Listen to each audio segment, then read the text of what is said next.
তো আমাকে একজন স্টুডেন্ট আর কি রিসেন্টলি লিখেছিল যে দাদা আমাদের কলেজে না টিচার্সরা একটা লিঙ্ক দিচ্ছে, মানে মাঝে মধ্যে এই টিচার ওই টিচার লিঙ্ক দেয় এবং সেটাই বলে যে ওই ইন্টার্নশিপটাই করতে, তাহলেই কিন্তু সেটা কনসিডার হবে সার্টিফিকেট হিসেবে। এবং দাদা আমি যদি অন্য ইন্টার্নশিপ করি সেটাকে কিন্তু আমার কলেজে অ্যালাউ করতে চায় না, বা দাদা হয়তো যদি সেটার জন্য ছুটি চাই কলেজে 2-3 দিন সেটাও অ্যাপ্রুভ করতে চায় না, বা দাদা অন্য যদি ইন্টার্নশিপ আমি করি তাহলে আমার এটা মানে ডাউট যে সেটার কি কোনো ভ্যালু হবে, সেটা অনলাইন হোক কিংবা অফলাইন। মানে সোজা কথা ইন্টার্নশিপ নিয়ে একটা ডাউট, সেটা generally second year, third year, final year স্টুডেন্টসদের মনে বেশি আসে। এবার এই ব্যাপারটা নিয়ে আমি ক্লিয়ারলি বলবো। তার আগে আমি নিজের কথা যদি বলি, আমি IIT Kharagpur, IEEE Kolkata, national পাওয়ার training institute new Delhi, south eastern railway, eastern railway, এর সাথে সাথে আরো কিছু অর্গানাইজেশনস আছে যেগুলো রিনাউন্ড এবং যেখানে সত্যি ভালোভাবে শেখানো হয়, এরকম অনেক জায়গা থেকে অলরেডি কিন্তু আমি ট্রেনিং করেছি। CLW also, Chittaranjan locomotive works, Kanchrapara ওয়ার্কশপে গেছি, হাওড়া ওয়ার্কশপও গেছি। ঠিক আছে, তো মোরলেস আমার এই ব্যাপারে এক্সপিরিয়েন্স আছে। এবং এখানে আমি একটা ব্যাপার তোমাদের বলতে চাই যে ইন্টার্নশিপ বা ট্রেনিং এটা পুরোপুরি ডিপেন্ড করে কিন্তু তোমার উপর, মানে তুমি কিরকম। মানে তুমি যদি দেখো যে আমার সাথে যে হয়তো সেম কলেজ থেকে, সেম ব্রাঞ্চ থেকে, সেম ইয়ারে পাস করেছে, তার হয়তো এতগুলো ইন্টার্নশিপ এক্সপিরিয়েন্স নেই, তাহলে আমার কোথা থেকে হলো? আলাদা করে কি কলেজে আমাকে লিঙ্ক পাঠিয়েছিল? না, এরকম কিন্তু নয়। ঘটনাটা কি হয়, কিছুটা এফর্টস তোমাকে নিজেকে দিতে হবে, কিছুটা এফর্টস কলেজ ওখানে দেয়।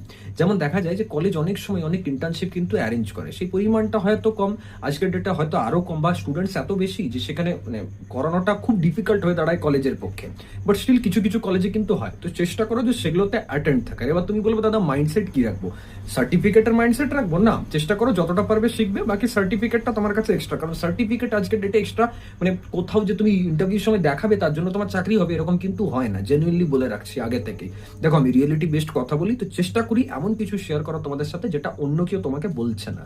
এবার গল্পটা হচ্ছে এখানে যে যদি নিজের থেকে কিছু করো তুমি কলেজের মানে বাইরে, তাহলে সেটার কি ভ্যালু নেই? না, এরকম কোনো দিনও নয়। তুমি চেষ্টা করো যে অনেক সরকারি অর্গানাইজেশন আছে বা বেসরকারি অর্গানাইজেশন আছে যারা থ্রু ইন্টারনেট, থ্রু লিঙ্কডইন বা থ্রু ইউটিউব বা থ্রু কোনো প্ল্যাটফর্ম ইন্টার্নশিপ অপরচুনিটি কিন্তু প্রোভাইড করে, সেগুলোকে করবার কোনো মানে নেই যে কলেজের কোনো টিচার পাঠিয়েছে আমাকে লিঙ্ক এবং সেখানে কলেজের টিচার হয়তো 10% থাকবে পার স্টুডেন্টস এনরোলমেন্টের জন্য, তো সেটাতে তুমি প্রসিড করবে, এরকম কোনো মানে নেই। বা কলেজ যদি বলছে যে এটা না করলে তোমাকে ইন্টারনালে মার্কস দেবো না, বা এই করবো না ওই করবো না, যদি সেটা বেনিফিশিয়াল হয় এবং অ্যাফোর্ডেবল হয় করো। কলেজের টিচারের সাথে ঝামেলা করে কোনো লাভ নেই, সেটা তো তোমারও উইন সিচুয়েশন, ওনারও উইন সিচুয়েশন, মানে উইন উইন সিচুয়েশন সোজা কথা বলতে গেলে। তো সেটা করতে কোনো প্রবলেম নেই। বাট আননেসেসারি দেখা যাচ্ছে যে 7,000, 8,000, 10,000 আর একজন টিচার মানে বারবার এরকম করে যাচ্ছে, সেটাকে তুমি হয়তো প্রসিড করছো, এরকম করার কোনো দরকার নেই। ওর অল্টারনেটিভেই গুগলে খোঁজো, ইন্টার্নশালায় খোঁজো, 1,000-1,500 টাকা দিয়ে খরচা করো, ভালো ভালো ইন্টার্নশিপ অপরচুনিটি আছে। তার সাথে সাথে এখন তো IIT গুলো অনেক ধরনের অপরচুনিটি দিচ্ছে, সো ওগুলোকে গ্র্যাব করার চেষ্টা করো। আই হোপ তাতে অনেকখানি হেল্প হবে।